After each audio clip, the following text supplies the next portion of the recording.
कर्ण्यात्मनः पुत्रान् शास्त्र विमुखान् नित्यम उन्मार्गगामिनो विलोक्य समुद्विग्नमनः स राजा चिंतयामास इत्याकरण। ऐसा सुनकर के जब राजा ने ये दो श्लोकों को सुना, किसी के द्वारा पढ़े हुए इन दो श्लोकों को, अनेक संशयोच्छेदी रूप यौवन संपन्ना, तो यह सुनकर के उन्होंने उसकी दृष्टि अपने पुत्रों के ऊपर गई, जो उसके पुत्र शास्त्र विमुख थे, शास्त्र बिल्कुल भी नहीं जानते थे। नित्य उन्मार्गगामिनः, और जो बड़े नित्य प्रति बुरे मार्ग पर गमन कर रहे थे, उन्मार्ग पर चल रहे थे, उनको विलोक्य अवलोक्य दृष्टवा, उनको देख करके समुद्र उसको बड़ी चिंता हुई, उसके मन में बड़ा ही उद्विग्न हुआ।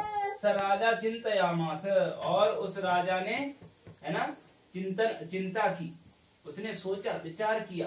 तो चिंतयामास इत्यत्र कहा लकारः निट लकारः अवगतम। चिंतयामासतु तो एवं रूपाणि चलन्ति। तो उसने सोचा भूतकाल में कि कोर्थः पुत्रेण जातेन यो न विद्वान् न धार्मिकः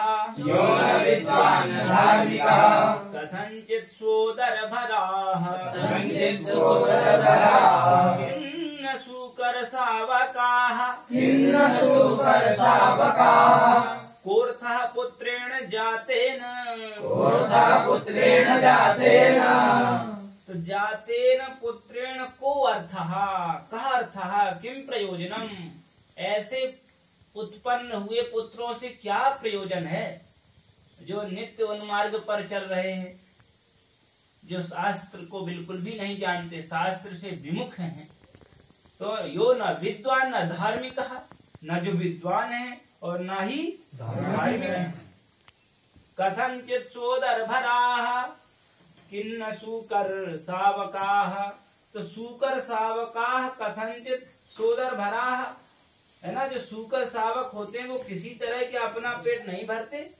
किम सूकर शावकाः कथंचित् सोदरभराः न भवन्ति, क्या किसी तरह अपना पेट नहीं भरते हैं, अर्थात भरते ही हैं।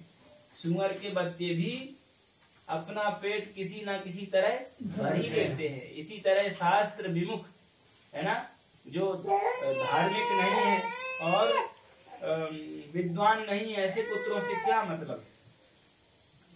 दूसरा श्लोक कि अजात मृत मूर्खाणाम वरमाद्यहु न चान्ति महा, कि किस तरह का पुत्र श्रेष्ठ है। मनुष्य के जीवन में कैसे पुत्र की आवश्यकता है, कैसे पुत्र की सदुपयोगिता है, कि अजात मृत मूर्खाणाम वरमाद्यहु न चान्ति महा, अजात मृत मूर्खाणाम वरमाद्यहु न चान्ति महा, सकृत दुख करावाद्यावन्तिमस्तु पदे पदे, सकृत दुख करावाद्यावन्तिमस्तु पदे पदे, सकृत दुख करावाद्यावन्तिमस्तु पदे पदे, सकृत दुख करावाद्यावन्तिमस्तु पदे पदे। तो अत्र यहाँ प्रसंग है कि मूर्ख पुत्र की सर्वनिकृष्टता निर्धारयति, वो सबसे निकृष्ट होता है, सबसे ही अधम होता है। तीन प्रकार के यहाँ पुत्रों का वर्णन आया। एक ऐसा पुत्र जो जन्म ही न लिया हो, अजाता न जाता इति अजाता, और दूसरा जो जन्म लेकर मर गया, और तीसरा मूर्ख।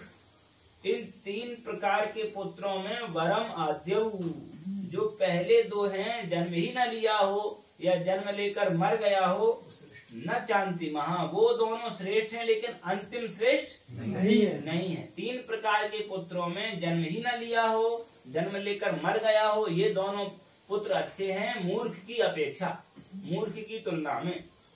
सकृत दुख करावाद्यावन्तिमस्तु पदे पदे, तो आद्यौ सकृत दुख करऊ, जो आदि पुत्र हैं, पहले जो दो पुत्र हैं वो एक बार ही दुख देते हैं, लेकिन अंतिमः मूर्खः पदे पदे, है ना, दुख करहा, जो मूर्ख होता है वो पद पद पर दुख देता है। ऐसे काम करेगा कि जो है हमेशा जो है पिता को कष्ट पहुंचे।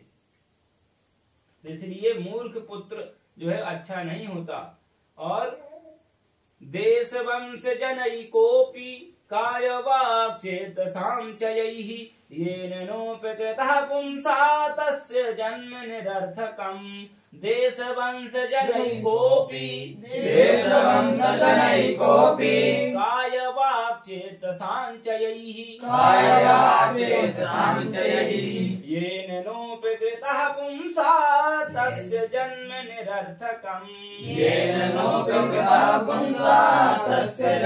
निरर्थकम्। तो जन्मनः निरर्थकता कारणानि कथयति। प्रसंग ऐसा है कि हमारा जन्म लेना कब बेकार हो जाता है, कब निरर्थक हो जाता है, कि किन कारणों से हमारा जन्म लेना ही बेकार है। कि येन पुंसा काय वाक् चेतसां च यैः, जिस किसी पुरुष ने काया से, शरीर से, वाक वाणी से, चेतसाम और मन से, इन तीनों के द्वारा ही अपने देश के लिए, अपने वंश के लिए एक भी उपकार नहीं किया, एक भी अच्छा कार्य नहीं किया जिससे हमारे कुल की उन्नति हो और राष्ट्र का उत्कर्ष हो, देश का उत्कर्ष हो, ऐसा कोई भी कार्य नहीं किया। तो ऐसे व्यक्ति का जन्म लेना ही बेकार है। तो जन्म निरर्थकम निष्प्रयोजनम भवति, उसका जन्म बिना फल के कोई प्रयोजन नहीं है ऐसे जन्म। और चौथा श्लोक बड़ा ही सुंदर है कि दाने तपसि शौर्ये च, दाने तपसि शौर्ये च, यस्य न प्रतितं वसः, विद्यायामर्थलाभे च मातुरुच्चार्य एव सा। विद्यायामर्थलाभे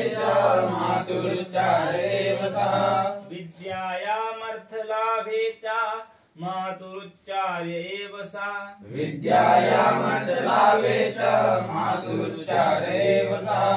दाने तपसि शौर्ये च, यस्य न प्रथितं यशः, विद्यायामर्थलाभे च, मातुरुच्चार्य एव सः। अत्र प्रसंगः है, प्रसंग यहाँ है कि दानादिभिः यस्य यशः न प्रथितं तस्य जीवनम कथम इति प्रतिपादयति। जिसका दान आदि के द्वारा, तपस्या, शौर्य आदि के द्वारा जिसका यश जो है नहीं फैला, जिसने अच्छे कार्यों से अपनी कीर्ति को नहीं बढ़ाया, तस्य जीवनम कथम, उसका जीवन कैसा है, उसका जीवन कैसा है। तो कहा दाने, यस्य यशः दाने, है ना, जिसका जो है यश, दान, तपस्या, शौर्य और शूरता और विद्यायाम और अर्थ लाभेचा। तो जिसका जो मन है ना, जिसका चित्त जो है, जो दान में, तपस्या में और शौर्य में और विद्या में और अर्थ लाभे, धन को कमाने में, न प्रतितम, जिसका मन नहीं लगा, जिसका चित्त नहीं लगा, तो मातुरुच्चार एव सा, मातुरुच्चार एव सा, मातुः जनन्याः, वो अपनी माता का उच्चार एव सा, पुरीश एव भवति, पुरीश एव भवति, वो अपनी माता के केवल विष्ठा के समान है ना, माता की केवल विष्ठा के समान है, जिसका चित्त इन सभी चीजों में नहीं लगा। तो इस तरह से नीति संग्रह के ये सुंदर श्लोकों का आज हमने स्वाध्याय किया। अब हम इनको कंठस्थ करेंगे और आगे इन श्लोकों को समाज में भी फैलाएंगे।